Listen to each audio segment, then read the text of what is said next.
Ooh, boy, he's turning into an animal. I wonder if that's the mountain lion that James is talking about.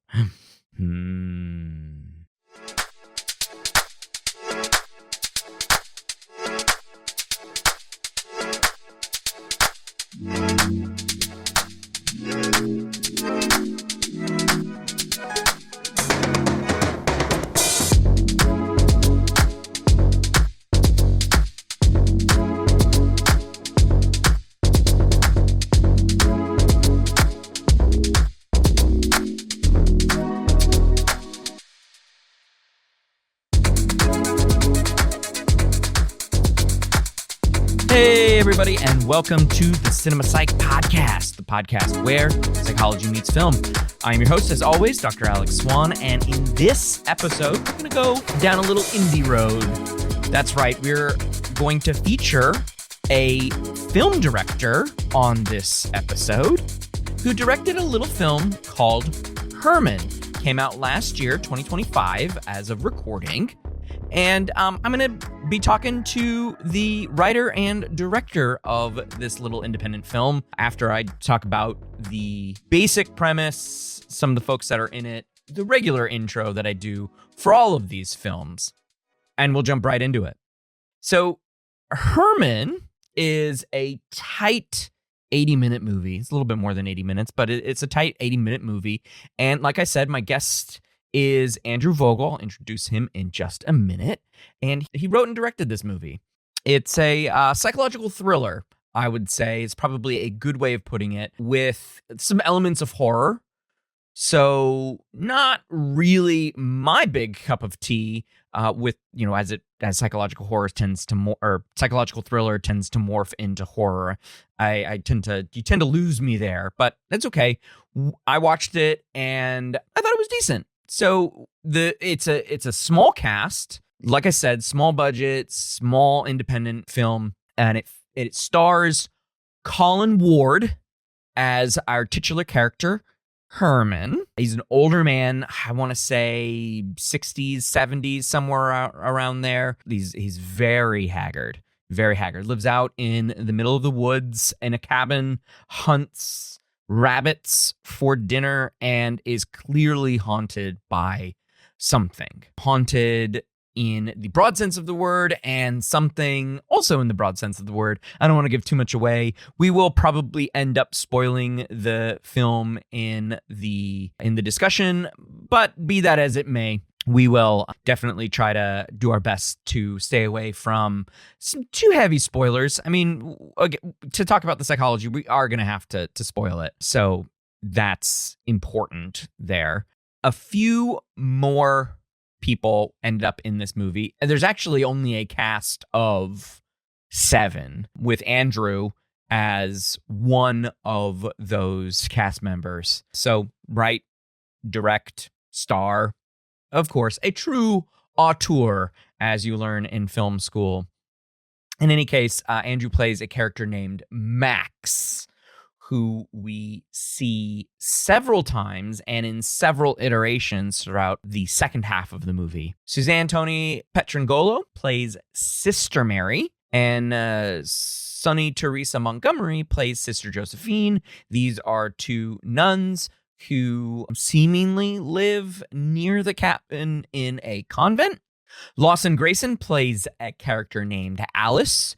You hear about Alice several times throughout the movie, but you get more insight into her character in the second half of the movie, and of course the third act, where the big reveals begin to unfold. Alex James plays a character named James. And finally, Lamar Alexander plays a character named The Man, who you really only see silhouettes of, never, at least from my vantage point, never in like full light or anything like that.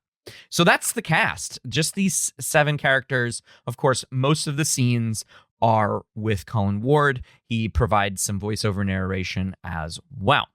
Now, a little brief synopsis of where we find Herman at the beginning of this film. So just to sort of characterize the conversation that me and Andrew are going to have. Herman, again, like I said, lives as a recluse in a cabin in the woods. and something is haunting him and threatens his sanity, but he is, from an opening shot, contemplating suicide. So there's a suicidality warning here, just to give you a warning at the top here for discussions of suicide. So there is a noose hanging in the upstairs bedroom of this cabin, and we do see toward the beginning of the movie Herman attempt, but ends up preventing his own death because of a knock at the door. And from the events of the knock at the door is the plot unfolding. We meet the two nuns. We meet the another interloper who needs help. It's lost in the woods. That's the James character. And then a little bit after that, we meet the Max character, who also appears to be struggling outside in a big old storm. And we see Alice in what would be considered flashbacks. So lots to discuss in this film. There's many layers to it, even though it's about 80 minutes. A lot of layers to it. A lot of usefulness as far as a course in death and dying. I think a death and dying course this film would be quite useful in. So without further ado, let's jump right into it with the writer, director, actor of Herman. My guest host today is Andrew Vogel. Andrew is the co-founder of VP Independent. In 2023, the company released The Dirty South, winner of Best Cinematography at the Chelsea Film Festival, and praised by the New York Times. VP's recent projects include comedy thriller Dead Giveaway, set to release in 2026, this calendar year as we are recording, and Vogel's psychological horror Herman, available now on Amazon Prime and the subject of our conversation today. As an actor, Vogel has appeared in Robert Redford's A Walk in the Woods, CBS's Under the Dome, and sleeper hit God's Not Dead. He holds a degree in psychology from Louisiana State University. Andrew, welcome to the show. Yeah, thanks so much for having me. I'm happy to have you on, and I want to grab on to that last point of your intro. So people might be wondering, listeners might be wondering, we've had a film director on the show before. We've had a composer on the show before.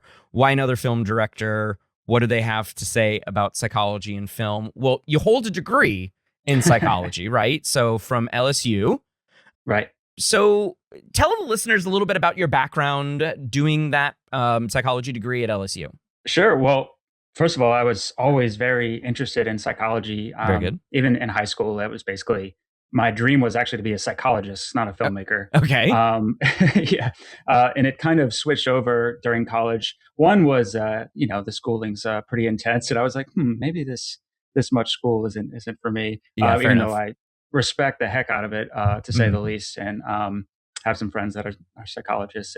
But I fell in love with film at the same time and acting and producing. But psychology has always been of high interest to me. And I've had some family members dealing with some, different things that has had me thinking a lot about it and just the way the mind works and even the philosophy behind it all as well. And as a filmmaker, I get the opportunity to sort of explore those in an artistic way.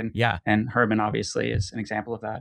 Right. And we'll definitely get into Herman. I've got questions and we're going to explore that as well.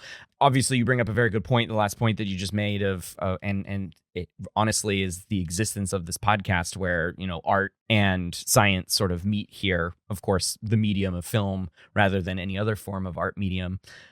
Off the wall question for you about your time at LSU. Favorite psych class? Do you remember? It's a good question. We're talking a number of years ago at this point. I'm trying to remember. Certainly my senior year when we started getting into the specifics of it, I remember enjoying more. But I remember in one class, I can't remember what it was, but I remember I did this experiment. Okay. With, it was a group project. Okay. And we put together this survey and we analyzed students' wardrobe and how it related to their personality. Okay. And I remember I came up with this and I was so excited to perform this survey and to see, if there was a correlation between someone dressing in stereotypical punk outfit or stereotypical, you get the idea. This is dating you. Yeah. Yeah. Fair enough. And anyway, that was my favorite psychology experience that is coming top of mind. Okay, I love that actually, because I teach the course that you're talking about is like a research methods class, and I teach it every year. And my class sizes are a lot smaller, so I don't have to have group projects. I imagine that you had a big class, so having a group project just for the sanity of your instructor. But yeah, I get to watch every year students come up with little experiments like that, and I think that's great. That's a fun little thing, easy to implement. Obviously not terrible to observe and take notes on and stuff. So I commend you. Exactly. Did you find a relationship between? Do you remember? I might be putting you on a spot here. No, it's okay. I remember a little bit. I remember enough to say yes, there was correlation, but not as much as you might think. Terms like standard deviation are coming to my mind now.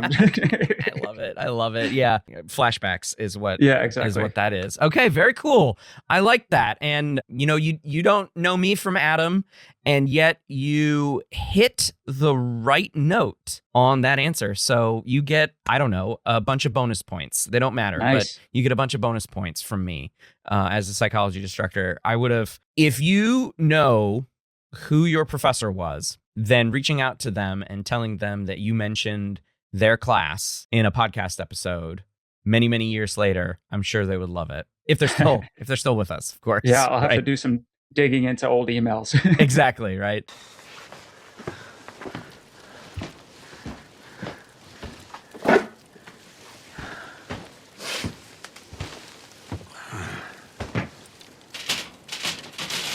One more warm night. One more good meal.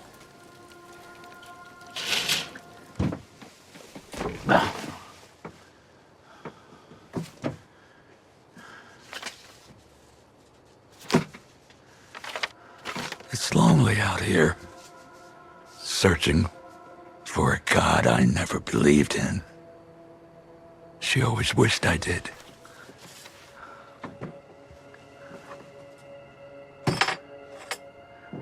It's been 40 long years since it took her from me.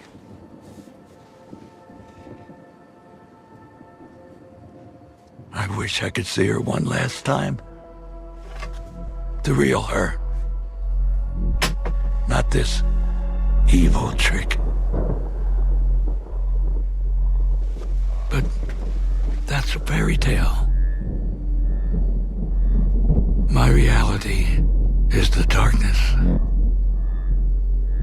the torment, that sound. And I can't take it anymore. I need to end it before it's too late. There's only one way out. Okay, so we mentioned Herman a couple of times, and that's the conversation du jour. Herman, before we get into the nitty-gritty psychological stuff that you present in this film, broadly speaking, what is it about Herman that makes it a psychological thriller, that makes it something that not only has the audience think, but like leaves you wondering what is going on in the minds of the characters, especially our main character, Herman? Give us a broad overview, if you will. Sure. Yeah, broadly speaking, I think it's an exploration of this line between mysticism and psychosis or madness. And I have a quote in the beginning sort of emphasizing that. And yeah. I think it's really an exploration and not an answer. So we're exploring this guy's mind and his process of going from extreme denial all the way through maybe acceptance, maybe not, maybe some sort of redemption, maybe not. And it leaves us wondering, did he find any redemption, or is he left back where he started? Could you tell us a little bit about the players in this film? So I imagine it's a very small cast. I think 7 on-screen characters, something like that. And I think 6 have speaking roles, something like that. And you are one of them, correct? Yeah. Yeah. Tell us a little bit about putting the cast together, your choice of the gentleman who played Herman, etc. Sure. So it was all a kind of a standard audition process, other than myself, obviously. And Suzanne is my producing partner. She played Sister Mary, one of the nuns. Very well cast with the person who plays Alice in the movie did a very good job of finding two people that looked alike. For one thing, it was a non-zero amount of time where I was like, wait, is that the same person? Is that the same person? I know. Yeah. Because of the headdress. Oh man, my wife's gonna be so mad at me. She did all of the Catholic stuff, and I can't think of the name. Now I'm blanking on it as well. The nunnery garb. Yeah. Because it hides hair very well, right? And it's sort of like it frames the face. Mm-hmm. I really thought they were the same person until I looked at the cast list, and I was like, "No, okay, they weren't the same person." So Suzanne plays Sister Mary, and please continue. Yeah, and Lawson plays Alice, Lawson Grayson. But everyone really in the audition process, everyone that was cast were people that really stood out. Okay, which I guess may be obvious, but Herman. That's Colin Ward. Yeah. Colin Ward. Okay. Colin Ward, especially. He was one of the only ones that was able to bring both this kind of sadness and vulnerability, like a broken, sad man, and also this monstrous anger that he had within him. And I think both of those are definitely in the film. Absolutely. He really showcased that in the audition. And it honestly, so much so that it was very obvious that he was the one. He was my favorite part of this film. I mean, and not even that he was obviously has the most screen time, but like his face was able to really emote. Yeah. There are several scenes where there's no dialogue, and some of those scenes there are vocalizations, but no dialogue. And he was a bit terrifying. I would imagine that if the events of this film were realized in some way, that you wouldn't want to be in a cabin with him. Right. in a remote cabin with him. Exactly. Speaking of the cabin. He really carried it. Yeah, exactly. Speaking of the cabin, great location. Whereabouts did you film in the woods here? Yeah, so we actually filmed in Wrightwood, California, which is about an hour outside of LA in a mountain town. I'm from LA. Oh, okay. Nice. Yeah. So one of the few that might be familiar with Wrightwood. Right. That's where everyone, I wasn't, but that's where everyone went snowboarding when I was in high school. Yeah. Yeah, I was sort of on the way. I didn't like winter sports, but that's exactly where they all went. Okay, cool. Yeah. Well, funny enough, we went there in, I think, April thinking the snow season would be over. And we got a blizzard and totally snowed in our second day there. And it totally threw our day in disarray. We had to, one of our PAs luckily had a 4x4 vehicle and was from Colorado. I was like, I can get everybody. So we started a half day late, but it was beautiful. And now we have snow in the film. So that was pretty cool. But yeah, great exterior shots as well. Was the rain fake, I guess is a way to put it, or did you get weather?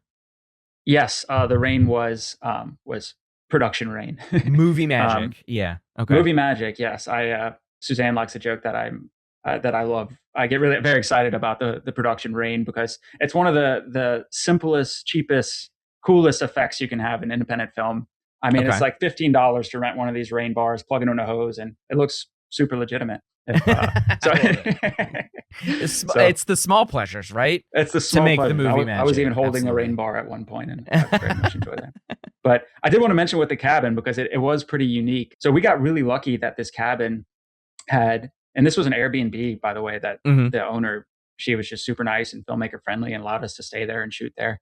But there was this interior window, which I don't even know if I've ever seen that before. No, I don't think I have. Yeah, it's pretty unique. And we use that all throughout the film to really show where the noose is hanging. And it's with that interior window, it's able to literally be looming over him.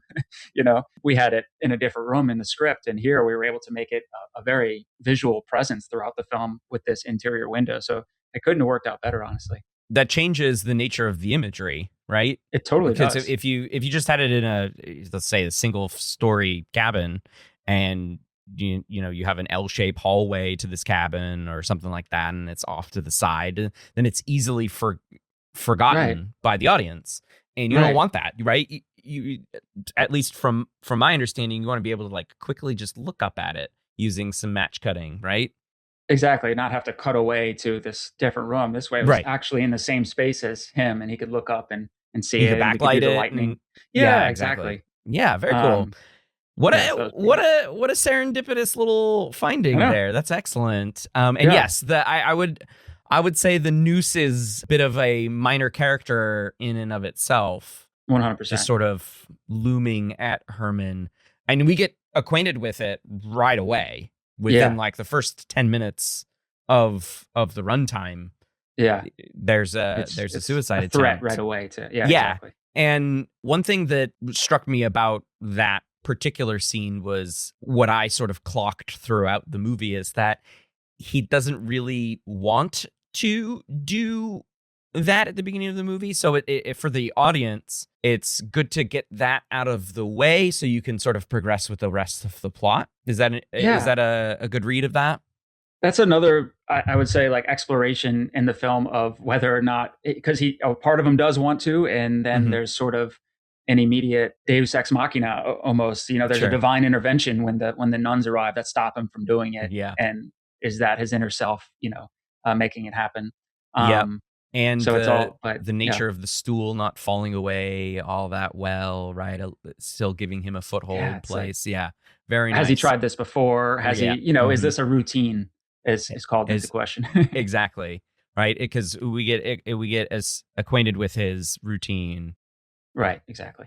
pretty early in grabbing the rabbit and making a stew. We Mhm. establish that he's near a convent of some sort. So I want to jump into the psyche of all of this. So Andrew, if you could, because this is your film, and I think you're probably the best to deliver this, give the audience a sense of the plot, maybe a little synopsis, and Sure. where you were coming from with writing this script. Well, quickly, my brother and I actually had this original thought of this man living alone and these people entering, every 10 minutes or so. So we had this like format idea in our Okay.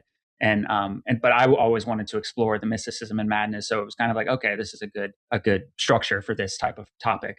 Sure. But basically the concept is this older man who's been living alone. He says he took a vow of solitude and he's been living in isolation in this mountain cabin and is at the end of his rope. Literally, he's wants to hang himself, and Mhm. he feels there's this dark presence haunting him, and it's looming above him, and it gets worse when it storms, and he's seeing things, he's hearing Mhm. things, and as he's about to hang himself, he gets a knock at the door, and it's these nuns from the nearby convent seeking shelter.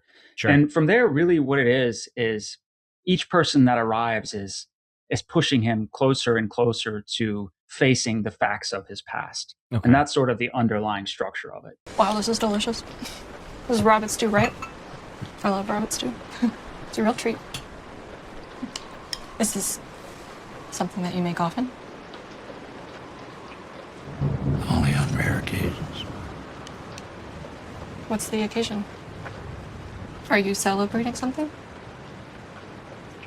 Not exactly.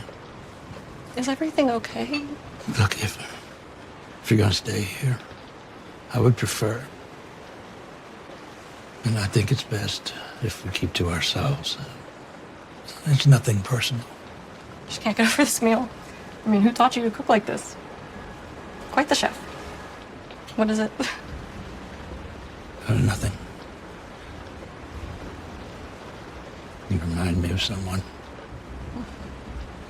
Well, I hope that's a good thing. If I may ask, what made you come here? It's no small thing choosing to be alone. He's not alone. Excuse me, what did she say? Sometimes Sister Josephine says things. It's here with you. What's here? Darkness. You've seen it. It cannot be seen. It can only show. Show what?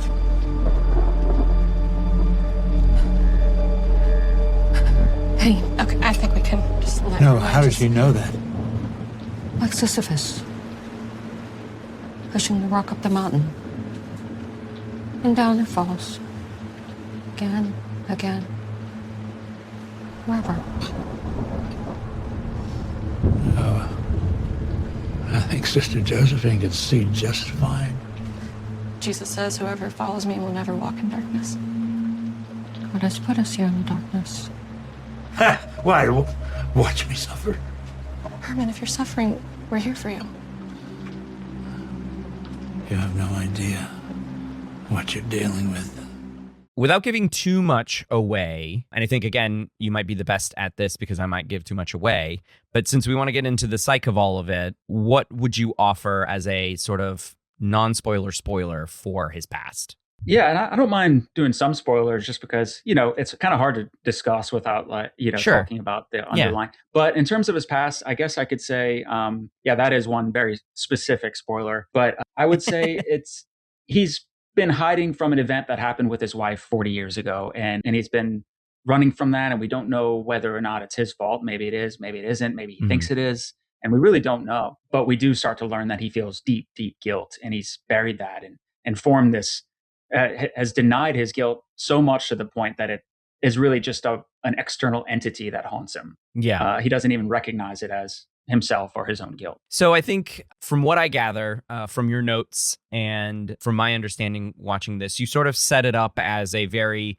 psychoanalytic Freudian trinity, we'll say, right? So we've got an id in there, we've got an ego in there, and we've got a superego in there, right? Where these three factors are contributing to where he's at with this guilt and what is manifesting during this storm, during the events of the film. Now, I don't think there's a clear mapping of id, ego, and superego, but there is definitely something going on with the subconscious aspect of Freudian theory, right? So what would be the conscious part of Herman in this moment before we jump into the subconscious? The conscious part would be there's a dark force haunting me. I am under attack and I am seeing things, I'm hearing things, and I don't want to be here anymore. I want to get out of this. And so, and I think there's also one conscious aspect as well is a search for meaning, a search for God.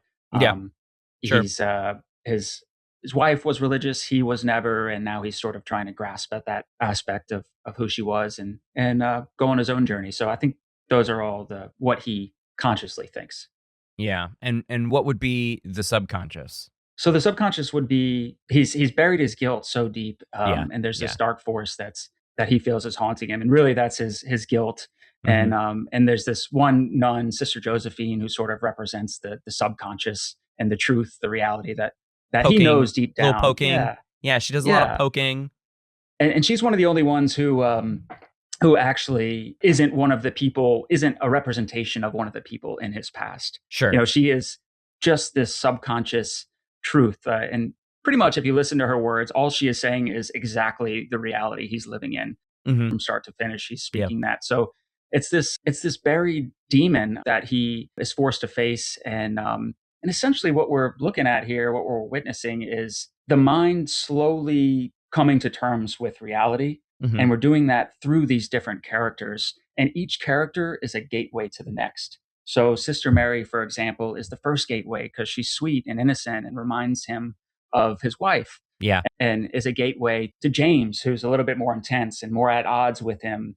And her sweetness and her saying, hey, I want James to stay is ultimately what allows Herman to keep him there. And then he starts to be angry about it. He's not happy about it. He's not happy about it. He's angry. And anyway, and it continues from there. And it gets increasingly intense until he's literally directly facing his shadow self and his inner demons in a literal visual way. You use a couple of visual elements. First is the lamppost, which features in the flashback to this event with his wife. So I like that element. And that lamppost is also featured in the poster, which is very good. And then you've got this black smoke kind of thing that sort of envelops him at one point, and then he expels it or something of that nature when he finally comes to grips with his guilt. I also want to add here with the subconscious is a little more of some psych concepts to kind of put in with guilt, because guilt is, of course, really important, right? Moral injury. He's struggling with the way that he 40 years ago handled the situation that leads to his wife's death. And he doesn't know how to reconcile that, right? Which is, as you mentioned, related to his meaning seeking, right? Especially at the end when he opens the Bible and he reads a couple of passages from it. And then, of course, as we've already mentioned, the self-punishment for that guilt, which is the contemplation, the possible multiple attempts of hanging, etc. I also want to add on the other side of this coin, though, that this kind of guilt and self-punishment can be a consequence of what is called persistent complex bereavement, right? Just the loss of someone. We suffer due to grief, right? And grief is, I would say, at least in my travels through psychology, I'm not an emotion researcher, but as I glance off of it from a cognitive emotional perspective, grief to me is perhaps one of the most complex emotion that humans have, and we barely understand it, right? You've likely heard of like the Kubler-Ross 5 stages of grief or loss or acceptance, death acceptance, right? You can use them in a bunch of different situations depending on who's the one dying and who's the one losing, that kind of thing. Right. And so there are 5 stages, and I'm not going to be able to tell you what those 5 stages are off the top of my head. One of them is denial. You brought up denial a little while ago, which, feeds his guilt. Right. Acceptance is the last one. Always remember that one because it's the last one. Right. And he sort of goes through all 5. Again, listener, you're probably screaming at your iPhone or computer right now, and you're like, these are the 5 stages. Just look them up, man. It doesn't matter. My point is a little bit broader than that. My point is that when Kubler-Ross came up with those 5 stages of grief, anger, bargaining. There you go. You're looking. I'm looking them up, but I'm remembering them as that. I'm saying them. Yeah, I did learn them at one point. Yes, I mean I did too. But my point is that when Kubler-Ross came up with those, and this was one of the biggest criticisms when she came up with them, was that you go in order, right? You start from denial and you sort of work your way through to acceptance. And over again, the research just kept showing that it's not as simple as that. It can't be as simple as that. You don't always start by nothing's going to happen and then be like, oh yeah, okay, I am dying, or okay, yeah, I am losing this person that I love very much. It's sort of like a pinball machine is how I learned about that later in sort of graduate school. Understanding. It's like you go from one to the next, back maybe to the one you were at, and maybe you hit acceptance, maybe then you go back to denial and bargaining again to acceptance, back to bargaining, and it's sort of like a pinball yo-yo sort of pinwheel kind of situation going on. And while I'm not saying that is what Herman is going through, I think it represents how complex his grief actually is as you portray it in this film, right? And how Colin does a very good job of carrying that on his face. You can let him know that his face was rather emotive, and I appreciate that. Will. And so it's important, and I think this is sort of a broader point that I want to make about just grief, because I would imagine that as a filmmaker, you're also trying to make a broader point here, that complicated bereavement or complex bereavement is different than somebody who has depression, right? Or, major depressive disorder. They're not the same thing. One is not necessarily clinical in the sense that, a lot of people go through complex bereavement. Not everyone is depressed. And so I think the added element here that you do to make the story more compelling is you add in this guilt and moral injury and self-punishment, which then breeds what you were talking about with the psychosis, right? Right. So I guess my follow-up question to all of that to you, Andrew, is what did you intend to be a manifestation of the psychosis in this movie? What did you want the viewer to take as something that is being manifested in his mind versus something that's actually real? I never really thought of it in terms of let me do a portrayal of a specific illness. Okay. That's fine. Really, the way I always thought about it was a truthful subconscious journey, like trying to be true to a subconscious journey and how that would manifest for this man. Mm-hmm. And so I think the elements of psychosis are sort of a byproduct of that, a cinematic byproduct that, Sure. that you know, why not? Why not both? Right? Porque los yeah, dos. exactly. You know, I've always been very interested in the subconscious journey, and Joseph Campbell, who I quote in the beginning, talks a lot about the mythical hero journey and the different stages of the hero journey, how they, Right. you know, battle into the whale's belly and come out the other side with the message and these different. So I've always kind of thought of it more like that, like try to be true to a subconscious dream of a man who is dealing with this deep, deep guilt and kind of like what you were saying, you know, I think in his past, when he was younger, before everything happened, I think he was maybe a little unstable, but the grief, but not totally. He was a professor and obviously functional, but the grief and the isolation, those two factors, I think, has really turned him into what he is today. What was he a professor of? He was a professor of philosophy. Okay, I was going to guess that, and it looked like that was the case. And the sort of the sound mixing, there's some mumbling of what's in front of him at one point. You know, you kind of hear this off in the distance, mumbling, and it sounded like some philosophizing. But yeah, I was just curious. There's actually a certificate in the very beginning that says, and it's like a cracked frame. It says Herman. Oh, right. Yep. Professor. Was that supposed to be a diploma?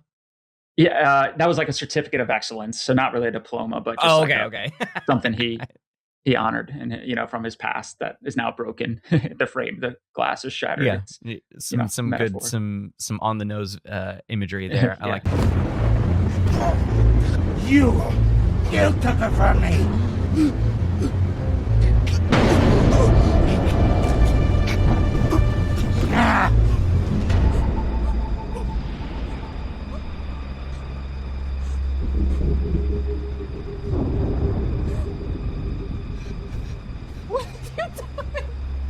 What have you done, Herman? It was me, it was him! I saw you do it, Herman. It was you. Alice, You're not well, Herman. Don't you see that? Alice, please.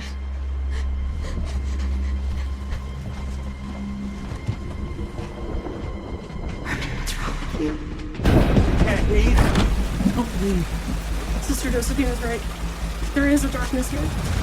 I want to take your last point here and add on to it. Now, I'm not a clinical psychologist, so I mean, take this a little bit with a grain of salt. But what I found was, and what I've, and I teach a little bit of this as I teach intro or whatever, sort of at the end of the semester. You know, we talk about a little bit about psychopathology, and one thing that I want that I tell students is that, like, not everything is clinical, right? Not everything is bad, right? Not everything is disruptive, even if it's psychosis. And just a broad definition of psychosis is a break from reality, right? So one thing that I found when I was looking of, you know, things to chat with you about was that the literature separates what we might consider psychosis in a clinical sense, that is, it's pathological, it's a problem, versus psychosis as meaning making. We all hallucinate stuff, right? We all have delusions. Some, and delusions are just false beliefs. And for the vast majority of us, delusions can be easily counteracted, right? Give us the information that's real and we'll update our belief system. For some, it's a little bit harder, right? It's a little bit harder to break that. And it's important to note here that this psychosis isn't necessarily like a schizophrenic psychosis. Herman is not struggling with a psychotic disorder. From my reading of the film, he was struggling with issues that stemmed from this extreme guilt that he pushed so deep that he didn't want to experience it. But as the events of the film show us, he has to. Yeah, he's sort of subconsciously forcing himself to. Right. And that's so funny because of how much of an oxymoron that is, right? Unintentionally, how much of an oxymoron that is, because we can't subconsciously force ourselves to do anything, right? Yeah, exactly. The forces that be are forcing him to. Yeah, forces that be. And so I sort of want to pivot here to the religious iconography and religiosity that you put in here as a means to explore these like hallucinations. And so we've got nuns, right? Alice, his wife, as you said before, is religious. And there's a line that I really enjoyed, by the way, because I was like, that's me, where Alice says to a younger Herman, that's you, right? You're young Herman? Yes. Says to younger Herman, I can't even get you to go Come to church with me. with me for an hour, right? Sitting still for an hour. Then Herman says, that was a deliberate choice that I made. And I'm like, that's me. I made a deliberate choice because I find church to be a little icky. Having gone through a little bit of Catholic school, having gone to church every Sunday as a teenager for, I don't know, it felt like far too long in years and in time spent there on Sundays. So I felt that was a great little line that you put in there. Hey, I'm about to leave. Just 1 second. I'm trying to figure this out. Sure. Where are you going? That company hike thing? A hike? Yes, I told you about this a week ago. Huh. I don't remember you telling me. Well, I did. You just didn't hear me. Well, sometimes you tell me things when I'm busy on something else. You responded. Okay, I don't remember, but it's fine. Thanks. I do feel like it would be something I would remember if you had told me. You're always busy with something, Herman, or just not paying attention. Wow. Hey, I'm not complaining. It's just the truth, and I get it. I really do. It's what makes you good at your job. Thanks. Yeah. Anyway, it's really not that big of a deal. It's like a team building thing. It just seems kind of random for a Sunday. They do stuff like this on occasion. It's really not that random. I guess I'm not invited. Herman, I can't even get you to come to church with me for an hour. Well, that's different. That's a deliberate choice I made. Right. Anyway, it's staff only. Of course it is. Can you please not make this a thing? It's not a thing. It's just you have been spending a lot of time with people from work is all. Herman, this is mandatory. Meaning, I don't have a choice. I'll see you this afternoon. What was the choice here in using the religiosity, the iconography to sort of sell this point? Similarly, like that's sort of embedded in me, just like the psychology and philosophy and the surreal nature of it. These are just all things that are embedded in my nature, so they sort of are going to come out in any story that I put together. But for this specifically, the line between mysticism and madness, like the original exploration, like mysticism is sort of a search for God, and in order to have that search, it involves facing the shadow self. So on this journey to find himself, find God, the typical journey is to face the shadow self, to face your inner demons in order to get anywhere. So to me, it was, sort of the obvious and most natural platform for that exploration was him being on this journey, this isolation and this search for meaning in his life. I always felt like that sort of search for mysticism, search for meaning in the mystical path. I even thought about calling it the mystic in earlier drafts. Okay. This man's search for meaning. And, the nuns are literally divine interventions. They come in as a divine intervention, and it's the sort of the perfect, sweet platform to open up the gateway. It's the thing he wants more than anything is that piece of Alice who was religious. And so it's sort of the perfect gateway to his past, aside from the other complicating factors like the storm and the visions and all. But the religious, sort of invasion was the perfect gateway for him to start this whole journey. Did you have a sense of a message for the religion in the film, or was it just a vehicle for you? No message, I wouldn't say. Okay. More so an exploration, just like all the rest of it, I guess. Okay. Not trying to say anything in particular about what he believes or what anyone should believe, but more, this is a man's search for redemption. And he was, reading the Bible and trying to find redemption through through religion or through God. And it's not even about a specific religion necessarily, more about the spiritual journey. Were the nuns real? That's a good question. I would say he pours it's 3 bowls of rabbit stew. Right. Yeah. Okay. He does. Yeah. I mean, most everything is up for interpretation. I of course have my own interpretation. Okay. I mean, I think, but I put it this way: I think Sister Mary is definitely real in the beginning when you see her at the convent across the way. Across the way, yeah, yeah. He does have a avatar in his mind, right, so to speak. Yeah, potentially. Yeah. I would say that. I would say, yeah, they're in his mind. That gives it away for sure, but it's okay. Oh no, I think so. The reason why I ask is I don't know. This is an extremely going to be probably dated reference as people listen to this episode into the future. But have you watched this final season of Stranger Things? I actually have not. No.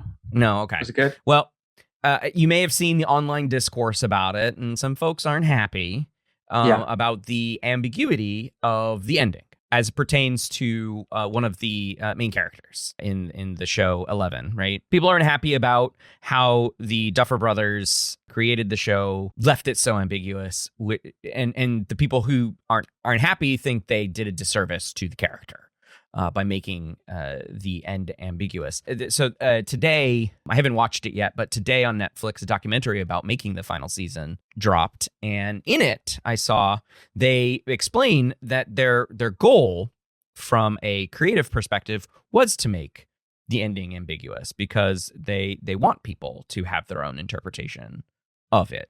And I mean, I appreciate your response and of course, your honesty regarding what you think is potentially what should be taken. And I think anybody who watches it can draw their own conclusions about who is real, who is not. Yeah. I'm sure there's a lot of stuff in the third act where you're like, okay, well, that's clearly happening in his mind, obviously. Totally. Especially like going to the flashbacks. But, I think it's nice to have those ambiguous moments. And I appreciate you adding the shot of Herman looking at the bowls the next morning. Yeah. Right? Because you could have left that out and it would have made it less ambiguous.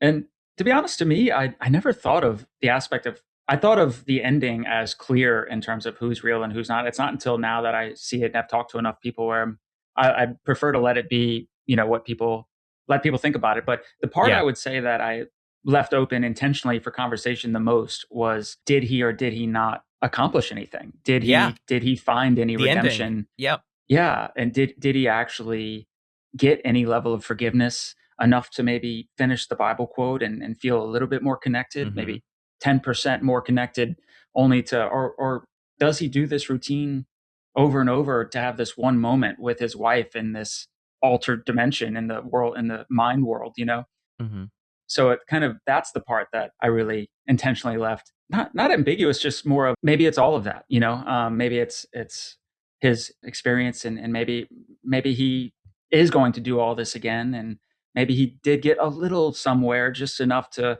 do it all over again, just enough to stay alive another day, maybe, so and maybe he's too old, to actually change. Is he really going to change? A 70-year-old man that's living alone? Is he really going to fully change and become this forgiven person by the end?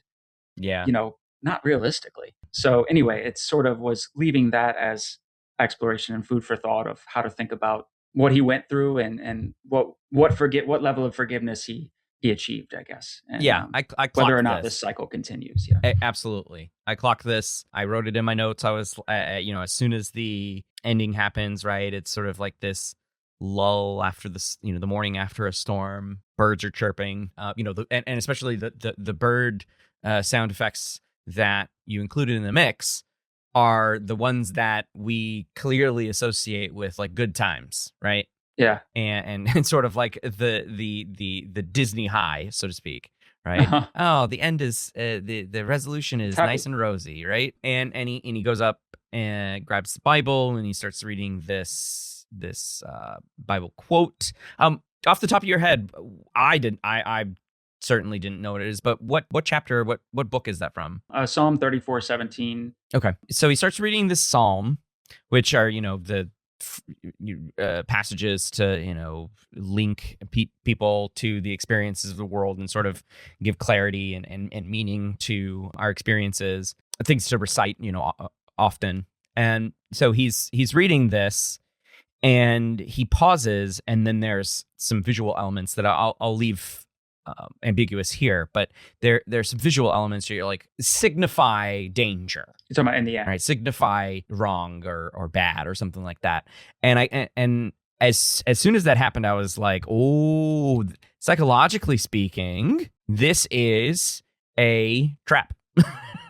People who think they have healed, but are technically still stuck within their pathology, their psychopathology. Exactly. To be more precise, right? 100% the idea. Yeah. And I appreciate you adding that little bit about, is this just a cycle? Are we just viewing one night of something that occurs frequently? That's, I like that. That adds a new layer to the exploration, because, lots of people, whether they have true psychological issues, some true debilitating psychopathology, can end up in these cycles. And not to say that you are and as you said in this episode, not to say that you are channeling any kind of disorder, but one of the hallmarks of a psychotic disorder like schizophrenia is the one kind of it is, it's called chronic schizophrenia, and it's progressive. It gets worse as a person gets older, where periods of lucidity get shorter and shorter, and periods of psychosis get longer and longer, right?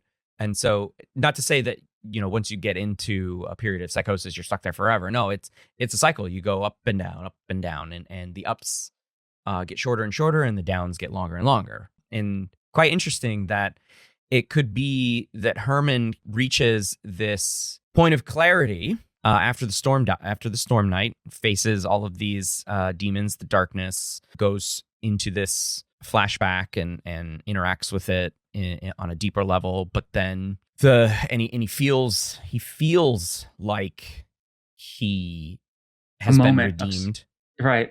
And then I don't know, the moment quickly fades, and he feels like he's stuck. Exactly. So there's even a line in the beginning that Sister Josephine says, that the subconscious truth knower, right in the beginning, like Sisyphus pushing the rock up the mountain and down it falls. Yes. And that really is, one way to look at the entire film, is he's pushing the rock up the mountain to have this, and he gets to the very top. He has this one moment of, forgiveness and with the person he hurt the most, and then down it falls forever. Mm-hmm. And he's stuck in this cycle. It's almost like he's in this hellish type cycle where, he can't quite be forgiven, and he can't quite kill himself. So he's just stuck in this perpetual, he doesn't feel that it's right to kill himself in some deep way, but he also doesn't feel that he can truly forgive himself. So he's stuck in this. So he sort of punished himself in a lot of ways. But that could be partly subconscious. I just thought of something, and feel free to say no. I because the genre here is like psychological thriller, psychological horror. I think in my headcanon, I'm going to say that the Herman's Sisyphean feat or punishment, we'll say, is being given by Alice. And that's all, as much as I'll say, so as to not give away the end here, but she's the one punishing him is how I'm choosing to believe. Yeah, and I don't think of it that way in terms of like a supernatural, she exists and is punishing him from that, but in terms of he's punishing himself through Alice, through that memory, and she's. I mean, this isn't giving anything away to say she's appearing as a ghost right away and literally haunting him. So even from a surface standpoint, she's the one haunting him. And sort of that's what I mean. Yeah, you can play with a little bit of the supernatural elements as far as you want to go.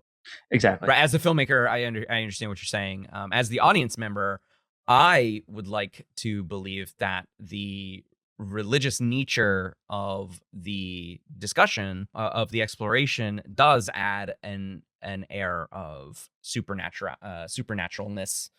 Yeah. And phrasing something as the darkness and using that noun a bunch of times in the movie allows somebody to be like, oh, okay, that is a physical, albeit supernatural, manifestation of something, right? Because a noun is something that we can, it's a person, place, or a thing, right? An idea. And so, yeah, I kind of like.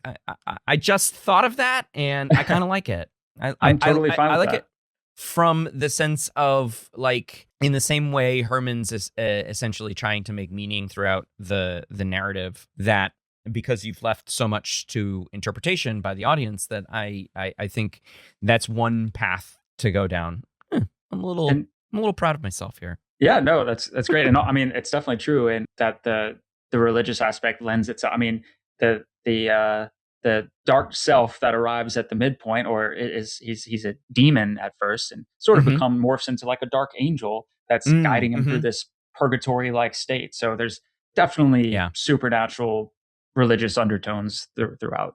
There's no doubt about that. Yeah.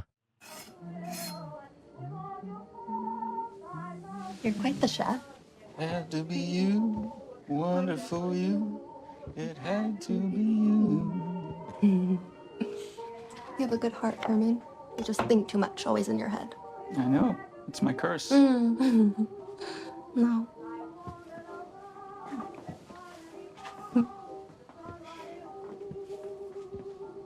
It makes you you, and I'm in love with you.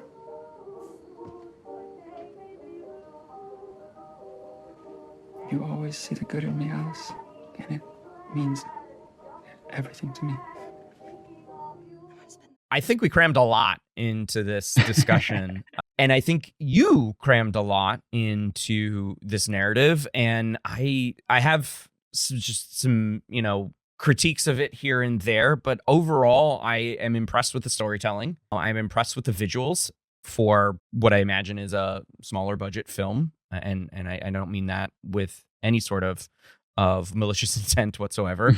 No, sure. And I think you did a really good job of allowing the audience member to draw their own conclusions, make their own interpretations, as I just demonstrated. And I think from a psychological standpoint, there's a lot of older ideas in this, right? So maybe not so much like modern psychological understanding, but that doesn't matter, right? Because you threw religion in the mix, and when you mix religion and psychology, things get weird. When you talk about the subconscious, things get weird. We don't really know that much. I will be the first to say that I am not a big fan of Freud or his theories. So that's to get me to talk about him in a more positive way. You did a really good job, Andrew. Thanks. I didn't think about Freud either. It was there's some Jungian stuff in there as well. Like they were contemporaries of each other, and many say that Jung was a early follower of psychoanalytic theory, and but sort of got incensed by Freud the person, and went down his own path. And nowadays, it's their theories are talked about as part of the psychodynamic over, and you can still get like graduate degrees in this stuff. It's called depth psychology, but it's not very mainstream in that sense. But it's still fun to explore. Like, there's so much we don't know about it. So, like, I'm not going to sit here and tell you that everything that you did in this movie is wrong, because we don't know that. And it's fun to explore this kind of stuff. And of course, exactly. You get to play around with a lot of stuff using film as a visual and audio medium, in the sense of the psychosis and the hallucinations, and the what could be real, what couldn't be real, the snarling sound effects. I was just like, "Ooh, girl, you in danger, girl." Yeah, totally. And just to cap off what you were saying, it's so interesting that the psychology is obviously embedded in it, because it's embedded in myself as just the way I think. But really, what I was setting out to do was have this visual representation of a subconscious journey. Yeah. So and be as truthful to that idea as I could. So I really didn't try to say, hey, let me try to mirror the Jungian steps or the Freudian. I didn't really think about it like that. But it's that's my job. Yeah, no, exactly. And I love that I get to have these conversations now about those in a specific way. It's pretty cool. Yeah, I think you did a great job with these ideas. I Appreciate don't that. think, along with Colin as your Herman, I think you played around with the ideas really well, really well. Definitely appreciate So that. my hat's off to you on that one, especially in exploring that in like 80 minutes. Not an easy feat. Some movies get it kind of bad in 2 hours. So I definitely appreciate that. And we shot this in a unique production style, and it was kind of an efficiency model. The way we actually shot this to minimize the budget and maximize the quality. So we ended Mhm. up shooting it very fast, but the story was always there, never changed. And we managed to capture, I think, what was in the script. Mm-hmm. Oh, good. Could you explain a little bit more about what you mean? We shot this film in 5.5 days. Oh, So we shot wow. a feature Okay. film in a very fast, very short amount of time. It's Yeah. very Yeah. rare for any film to be shot that fast. But we always had, this high bar for quality in our head for this film in terms of, Mm-hmm. we had the same cinematographer as one of our bigger films, The Dirty South. Mm-hmm. We had a full crew because we were shooting in such a condensed amount of time. We could afford a full crew every day. So it was just, we did a ton of rehearsal. We pre-lit, we shot with 3 cameras. We did a very contained project to really be efficient and maximize quality while being able to keep this budget super low. And then we put a lot into post, into the visual effects, into the sound, and, had an amazing visual effects team and amazing sound mixer, same composer as The Dirty South as well. So Mm-hmm. Herman was really sort of a guinea pig for this production model, as much as it was my heart and soul, Yeah. directorial debut, and definitely put everything I had into it from that perspective. But Yeah. on the flip side, it was also a production model. We were attempting, putting my producer hat on for a second. That's how we were thinking about it as well. I thought it looked great. So hats off to Appreciate that. you and the cinematographer for composition and lighting and all of that. Well done on that. Many of those shots, especially shooting outside, right? And you're not sure you've got 5.5 days. You're not sure what the blizzard, right? You're not sure what the outside lighting's going to be like, all of that stuff. But well done on the lighting during the night and getting faces illuminated. One thing that was striking to me was how, and I don't, you can keep this as a production secret if you want, but Colin's eyes were brilliant. Just the color and how was that all that's all natural. Oh yeah, that's just Colin. Oh my gosh, his eyes were terrifying. I know. Yeah, I was actually wearing blue contacts in the flashback scenes when I was playing young Herman to try and match some of that. Okay. Yeah, because he's got such brilliant blue. It looks fake. They're so bright. Absolutely right. And so any lit scene, whether it was daylight or lit at night, I was just like, oh my God, he's going to see directly into these people's souls. He was staring into my soul. Exactly. That was the idea. So very good. Well, hats off to you guys for that production model. I appreciate that. Appreciate you giving a little. I like the behind the scenes stuff. Maybe the listeners are like, oh, boring, but I like that kind of stuff. Oh, cool. No, happy to share it. I want to thank Andrew Vogel for joining me to discuss Herman, his feature film directorial debut. Before we say goodbye, Andrew, please share with listeners how they can find Herman as your film and what it is that we can do to help its visibility and more information about what else you're doing. Sure. Yeah. So Herman is available on Amazon Prime. You can rent it. You can buy it. We're told by our distributor that the most important thing that anyone can do to help us out is to actually leave a written review on Amazon. So it's not on actually Amazon, through okay. Prime, right? It's on Amazon, like as if you're giving a review on a product order. Yeah. Mm-hmm. It's going to be a little tricky, but through the actual Amazon website or the Amazon app, you can do it. So I've noticed that it's got some. So I reviewed it on Letterboxd. Oh, I didn't actually. Sorry, I just rated it. I didn't leave a review, but if it will help, I will leave a review. I think Amazon owns IMDb now, right? Because I did see, because I've got IMDb open on Herman. That helps too. It's separate reviewing, but it does help. It's separate. They both help. Okay. Yeah. All right. Letterboxd is more for fans, so that doesn't really help, in terms of visibility. But we use it. I mean, we like it, so that's cool too, for sure. Fair enough. But so that is the best way to help it, and it'll help visibility and help us get on larger platforms, or we're hoping we can land on a Netflix or a bigger platform like that. Right. which could happen. So anyway, Yeah. but it all helps and gives us visibility. Small films can get lost in the shuffle. So the more help we can get, the better. But so yeah, we have a few films in development, and we're actually putting together kind of like what I was talking about with this being a specific production style and sort of the guinea pig and trying out this. It's we're trying to make independent film investment investable. It's the riskiest investment ever. Right. And it's a silly investment for the most part, really, unless you just want to support the arts. It's Right. true. And so we're trying to change that in our own way and say, hey, no, this is a realistic way to worst case scenario, you get your money back. Best case scenario, this, 10x, 20x your money. And it is one of those kind of outlier films because of this unique, efficient production style where we can still make a high quality, great story and great film. And, but do it in such a low budget that the chances of you making your money back are extremely high, and then hopefully much more than that. So anyway, we have a slate of 5 we're developing for that. So obviously, through your production company, VP Independent? Through VP Independent. So at VPINDIE is our Instagram. Okay, yeah, I will link that. And then Andrew at VPindependent.com. If anyone wants to email me directly, feel free. Okay. All right. I will link both of those things. And are any of your other films available for watching?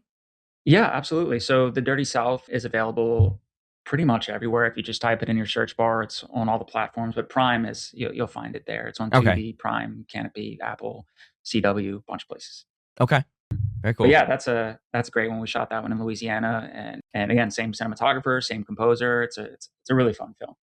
I'll have to take a look at that. Yeah, please do. It's free to watch. Oh, okay.